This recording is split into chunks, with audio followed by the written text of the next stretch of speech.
만약 티베트 최고의 수행자가 한 스승의 명에 따라 한 번도 아니고 두 번도 아닌 무려 12번이나 탑을 쌓고 허물어야 했다면 믿으시겠습니까? 여기 피 흘리는 손과 산산조각 난 꿈, 그리고 맨손으로 몇 달간의 노고를 무너뜨리는 제자를 보며 미소 짓는 한 스승이 있습니다. 그는 말합니다. 다시 시작해라. 이번에는 완벽하게. 이것은 평화로운 명상 수련이 아닙니다. 이 사람은 바로 인도에서 비밀스러운 가르침을 가져와 영적 수행을 인간 인내심의 궁극적인 시험으로 바꾸어 놓은 번역가이자 농부이며 신비로운 스승이었던 마르파입니다. 오늘 우리는 한 살인자의 영혼을 구원하는 유일한 길은 그의 모든 것을 먼저 파괴하는 것이라고 믿었던 스승을 만나게 됩니다. 한 인간을 완전히 산산조각 내어 그 파편 속에서 깨달음이 자라나게 할 수 있을까요? 부처님의 지혜에 다시 오신 것을 환영합니다. 불교 역사상 가장 극적인 구원의 이야기를 이어가겠습니다. 많은 분들이 이렇게 물어오셨습니다. 끔찍한 죄를 지은 사람도 정말로 변할 수 있느냐고요. 이제 그 답을 얻게 되실 겁니다. 지난 이야기에서 밀라레파는 흑마술로 일으킨 복수의 잿더미 위에 서 있었습니다. 35명의 결혼식 하객이 죽고 그의 누이 동생은 물었죠. 오라버니, 대체 어떤 존재가 되신 건가요? 그는 그 답을 발견했습니다. 바로 선한 것이 태어나기 전에 먼저 죽어야만 했던 괴물이라는 것을요. 우리가 이야기했던 손오공의 자만심도 하늘을 찔렀지만 적어도 그는 일가족을 몰살하지는 않았습니다. 밀라레파의 변화에는 호흡 명상이나 긍정적인 생각 같은 것과는 차원이 다른 훨씬 더 극단적인 방법이 필요했습니다. 그는 자신을 파괴해줄 스승이 필요했습니다. 그리고 마침내 그런 스승을 찾아냈습니다. 앞으로 여러분은 현대의 그 어떤 군사훈련도 온화하게 보일 만큼 혹독한 영적 수행을 목격하게 될 것입니다. 몸을 망가뜨리는 수년간의 고된 노동, 수행자를 녹색으로 물들게 하는 동굴 명상, 그리고 목숨을 앗아갈 수도 있는 최후의 마와의 대결까지. 하지만 이 모든 것이 정말로 효과가 있었다는 사실이 우리를 더욱 놀라게 합니다. 이야기가 끝날 때쯤 여러분은 대량 학살을 저지른 자가 과연 업보의 어둠을 헤치고 빛으로 나아갈 수 있는지 확인하게 될 것입니다. 그 방법은 상상을 초월하는 고통이었습니다. 대학살 이후 밀라레파는 수미산 같은 죄업의 무게를 짊어지고 몇 달 동안 티베트의 산을 헤맸습니다. 자신이 저지른 일을 되돌릴 가르침을 줄 스승을 찾아다녔죠. 지역의 승려들은 창백하고 겁에 질린 그의 모습을 보고는 사원의 문을 굳게 닫아버렸습니다. 누구도 결혼식의 학살자를 제자로 받아들이고 싶어 하지 않았습니다. 그러다 그는 번역가 마르파에 대한 이야기를 듣게 됩니다. 마르파라는 인물은 참으로 기이합니다.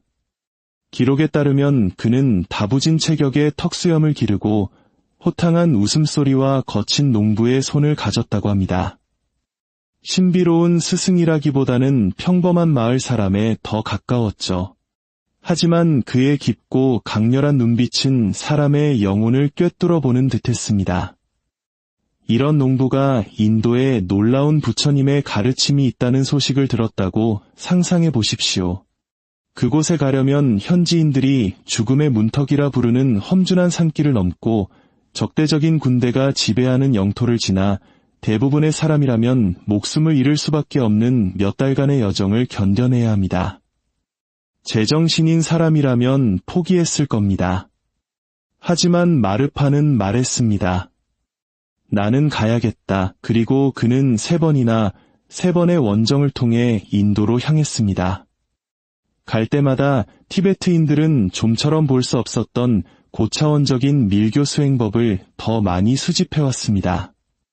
대스승들이 가장 신뢰하는 제자에게만 전수했다는 비밀스러운 가르침이었죠. 그러고는 자신의 계곡으로 돌아와 마치 잠시 휴가를 다녀온 사람처럼 다시 보리를 경작했습니다. 밀라레파가 마침내 그를 찾았을 때 마르파는 로드라 계곡의 밭에서 고집센 소에게 욕을 퍼부으며 밭을 갈고 있었습니다. 온몸은 진흙투성이었고 영락없는 성마른 농부의 모습이었죠. 이 사람이 바로 살인자를 훗날 제쭌 밀라레파, 즉 존자 밀라레파로 불리게 될 티베트 최고의 수행자 중 한 명으로 변화시킬 인물이었습니다. 혹시 위대한 스승 마르파님이십니까? 밀라레파가 조심스럽게 물었습니다. 마르파는 하던 일을 멈추고 겁에 질린 눈에 이 절박한 젊은이를 보더니 큰 소리로 웃었습니다. 스승, 나는 겨울이 닥치기 전에 볼이나 심으려는 사람이요. 자네가 찾는 큰 스승님은 아마 저 위쪽 집에서 차나 마시고 있겠지. 나는 별 볼 일 없는 사람이요. 그 혼란스러움이 상상이 가십니까? 옥좌에 앉은 신비로운 구루를 기대했는데 자신을 모르는 척하는 농부를 만난 것입니다. 몇 시간 동안 마르파는 이런 식의 장난을 쳤습니다.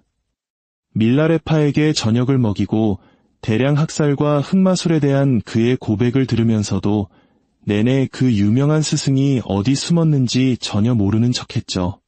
하지만 이것은 잔인함이 아니라 시험이었습니다. 진정한 스승은 제자를 즉시 받아들이지 않습니다. 그들은 제자의 간절함과 겸손함, 그리고 변화를 위해서라면 진흙탕에 뒹굴어야 한다면 기꺼이 그럴 수 있는 마음이 있는지를 확인합니다. 마침내 마르파가 자신의 정체를 밝혔을 때 밀라레파는 무너져 내리며 제자가 되게 해달라고 애원했습니다. 저는 흑마술로 무고한 35명을 죽였습니다. 이 업장을 정화할 법의 가르침이 필요합니다. 무엇이든 시키는 대로 하겠습니다. 마르파는 이 망가진 젊은이를 찬찬히 살피더니 자신의 스승 나로파가 인도의 동굴에서 그에게 해주었던 말을 인용했습니다. 법은 황금으로 사는 것이 아니라 뼛속 골수로 구하는 것이다.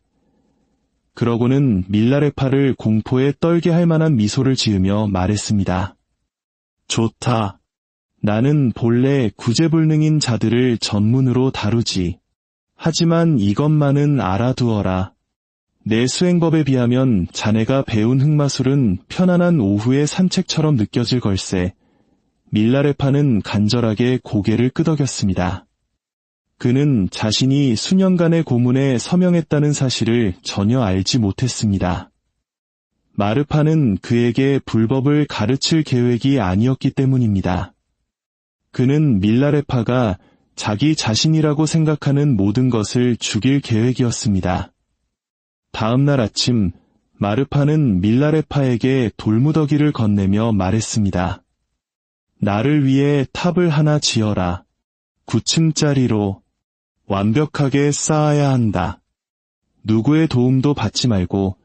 밀라레파는 이것이 본격적인 가르침을 받기 전에 인내심을 기르기 위한 어떤 상징적인 수행이라고 생각했습니다. 하지만 그것은 완전히 잘못된 생각이었습니다. 마르파는 문자 그대로 탑을 원했습니다. 몇 달 동안 밀라레파는 언덕 위로 돌을 날랐습니다.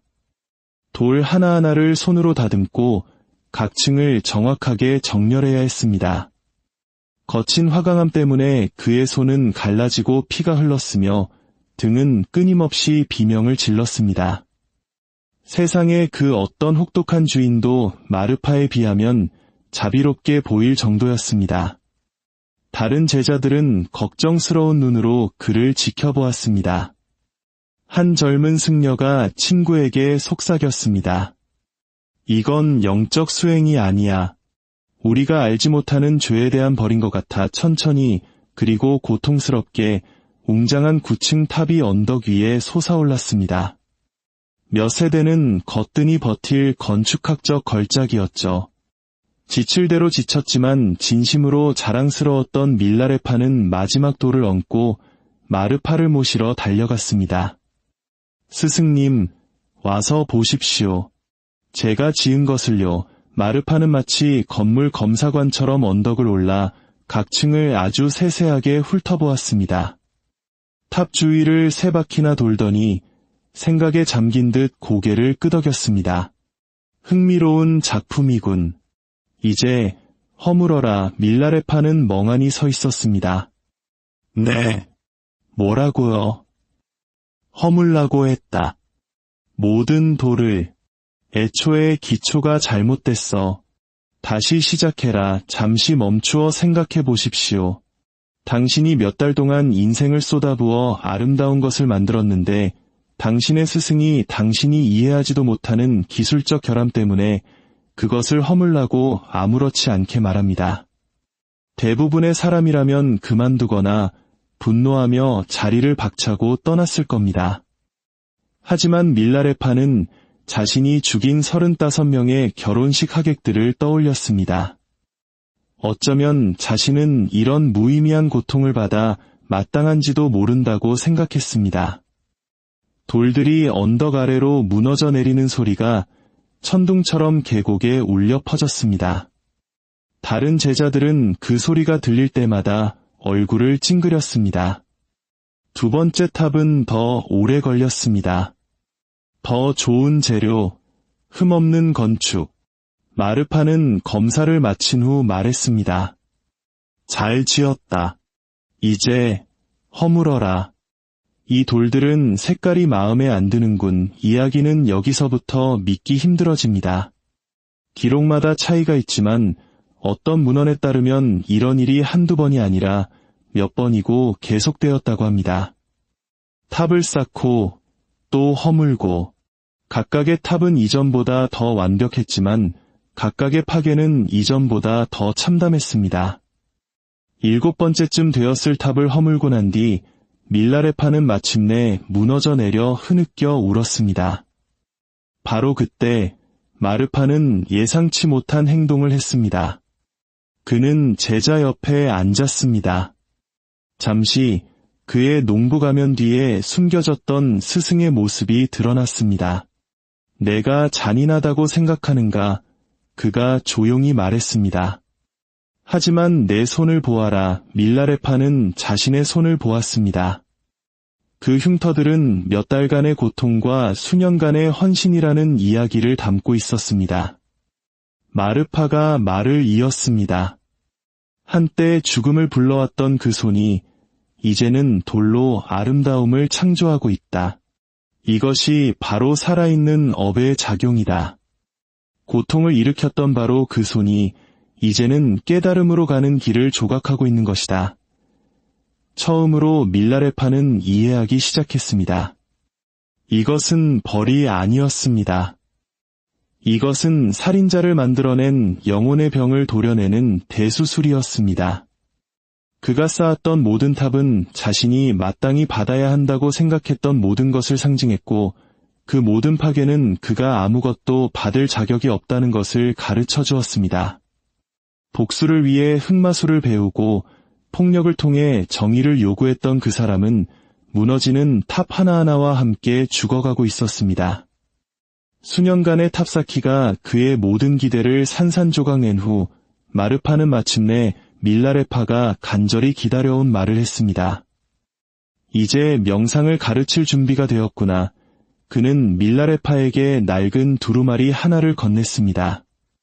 산스크리트어로 뒤덮인 그 두루마리에는 미세한 에너지를 다루는 고급 수행법, 의식의 본성을 인식하는 기술 등 보통은 스승의 끊임없는 지도가 필요한 방법들이 적혀 있었습니다.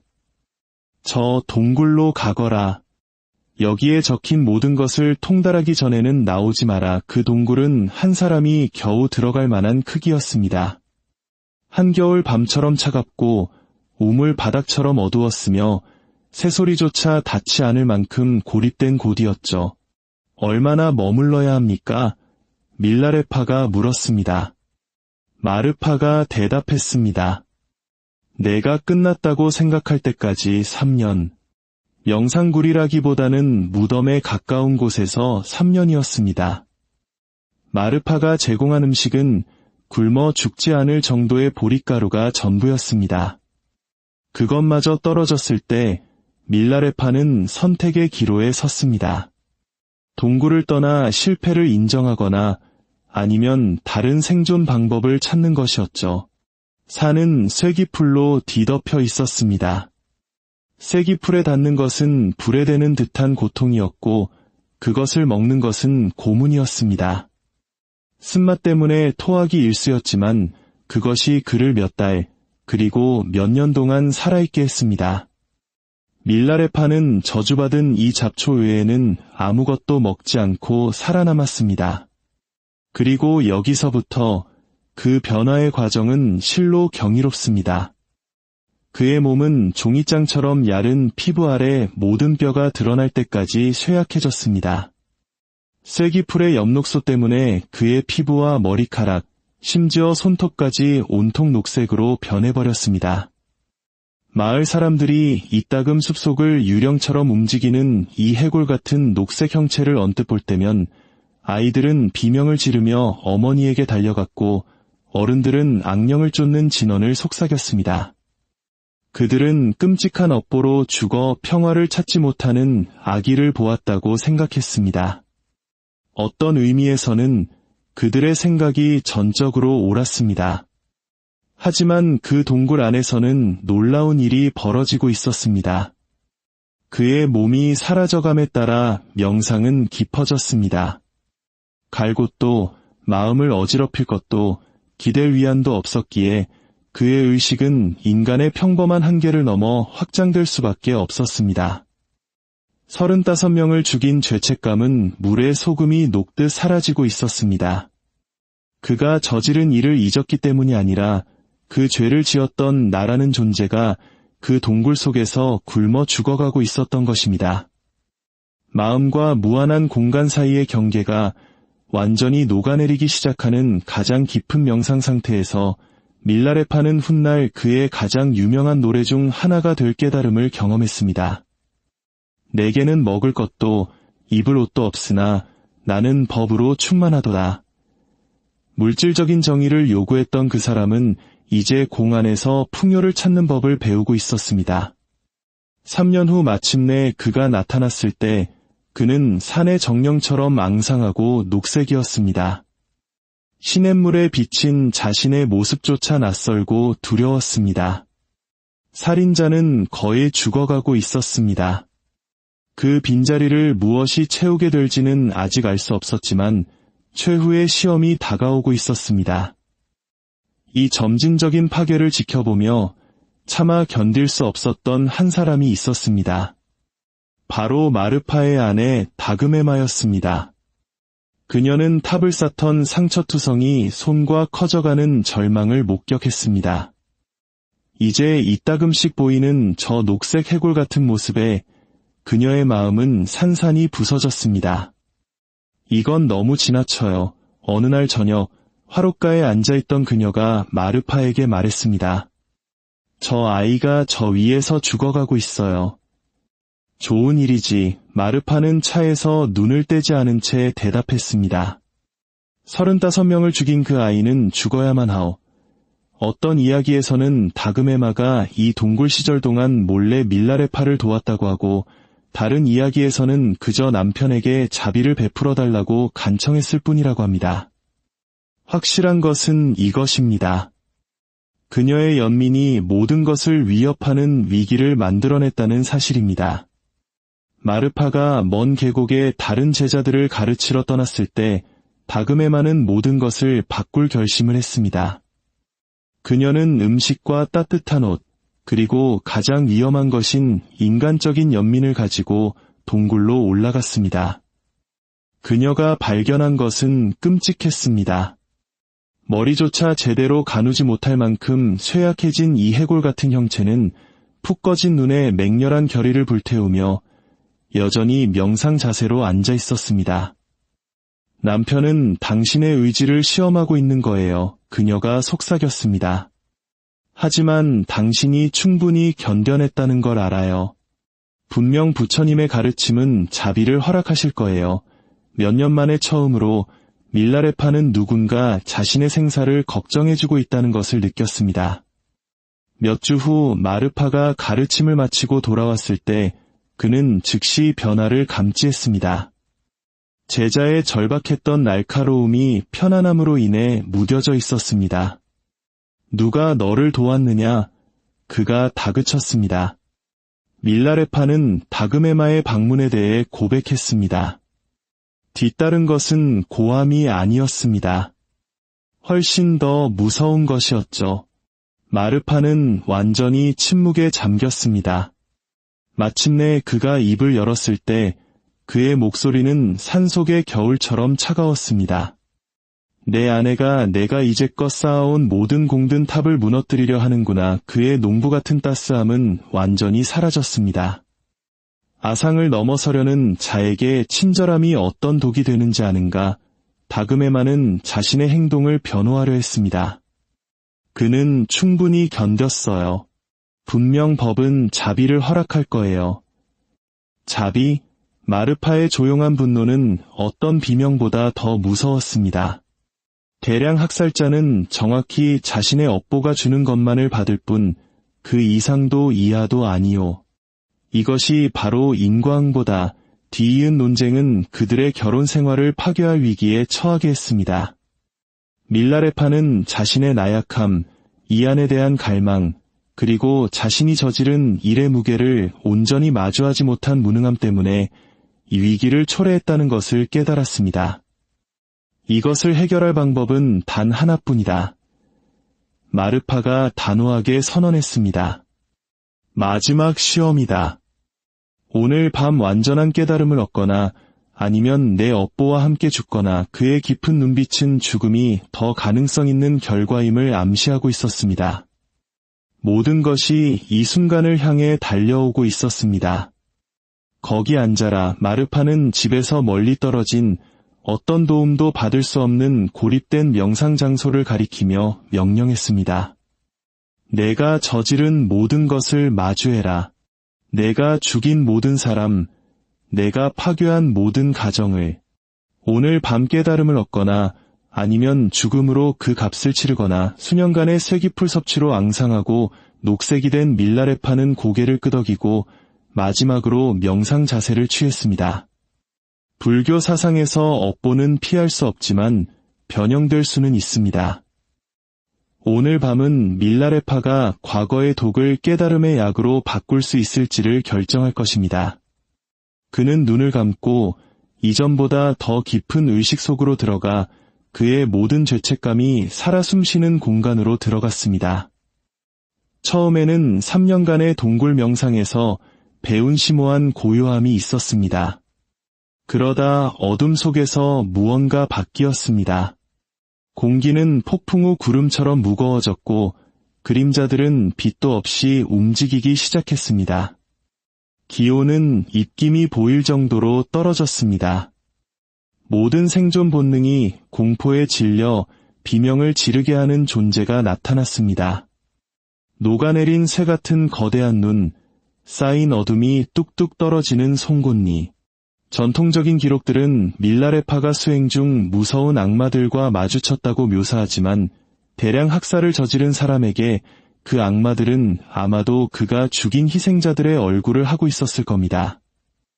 뼈가 갈리고 바람이 비명을 지르는 듯한 목소리로 그것이 말했습니다.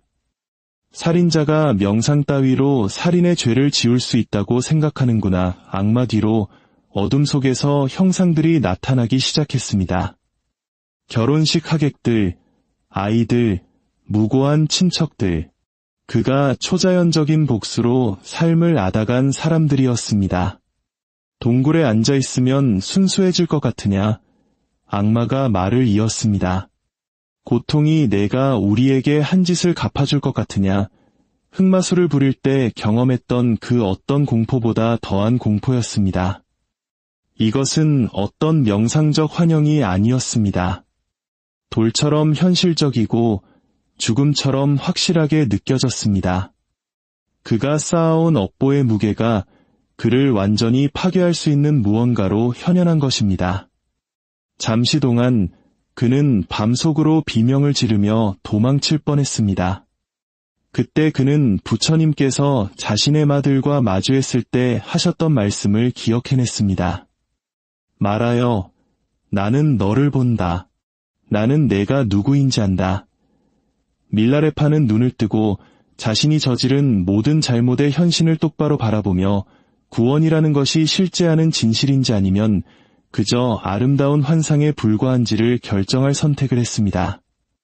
그는 일어섰습니다. 그의 앙상한 몸은 탈진으로 떨렸고 녹색 피부 아래 모든 뼈가 드러났습니다. 하지만 그가 말했을 때 그의 목소리에는 자기 자신조차 놀랄 만한 힘이 실려 있었습니다. 내 말이 전적으로 옳다. 그가 악마와 죽은 자들의 얼굴을 향해 말했습니다. 나는 살인자다. 내가 무고한 사람들을 죽였다. 악마는 승리가 눈앞에 다가왔음을 느끼며 미소 지었습니다. 밀라레파는 그 악몽을 향해 한 걸음 다가섰습니다. 하지만 지켜보십시오. 악마는 대량 학살의 무게에 감히 맞서는 이 앙상한 형체를 갈기갈기 찢을 준비가 된 칼날 같은 발톱을 뻗으며 덤벼들었습니다. 죽은 자들의 얼굴은 정의를, 복수를, 바로 밀라레파 자신이 한때 요구했던 피의 대가를 외치기 시작했습니다. 그리고 수년간의 고통으로 부서지고 녹색이 된 밀라레파는 모든 인간의 삶을 결정짓는 그 순간에 섰습니다. 끔찍한 행동을 저지른 사람이 진정으로 변화할 수 있을까요? 아니면 우리는 우리가 저지른 최악의 결정이라는 감옥에 영원히 갇혀 사는 존재일까요? 언젠가 이 부서진 형체는 제쭌 밀라레파라 불리게 될 것이고 그의 목소리는 오늘날에도 티베트 계곡에서 불리는 깨달음의 노래로 산을 흔들게 될 것입니다. 하지만 바로 지금 그의 목소리는 과거의 악마들 앞에서 떨리고 있습니다. 다음에 일어날 일이 모든 것을 결정합니다. 3부에서는 역사상 가장 강렬한 영적 전투, 가장 깊은 어둠 속에서 빛이 진정으로 나타날 수 있는지에 대한 최종 시험을 목격하게 될 것입니다. 여러분 중에도 깊이 후회하는 일, 자신이 과연 용서받을 수 있을지 의심하게 만든 일을 저지른 분이 계십니까? 이 순간 밀라레파가 하는 행동은 구원에 대해 여러분이 알고 있다고 생각하는 모든 것에 도전장을 내밀 것이기 때문입니다. 살인자에서 깨달은 스승으로 가는 이 불가능한 여정을 따라오고 계신다면 구독하고 우리와 함께 해주십시오. 구원이라는 것에 대한 여러분의 생각을 완전히 바꾸어 놓을 결말을 향해서 말입니다. 밀라레파 여정의 끝은 여러분이 예상하는 그 어떤 것과도 다르며 천년이 지난 지금도 티베트에서 노래로 불리고 있습니다. 3부 노래하는 요기 편에서 계속됩니다.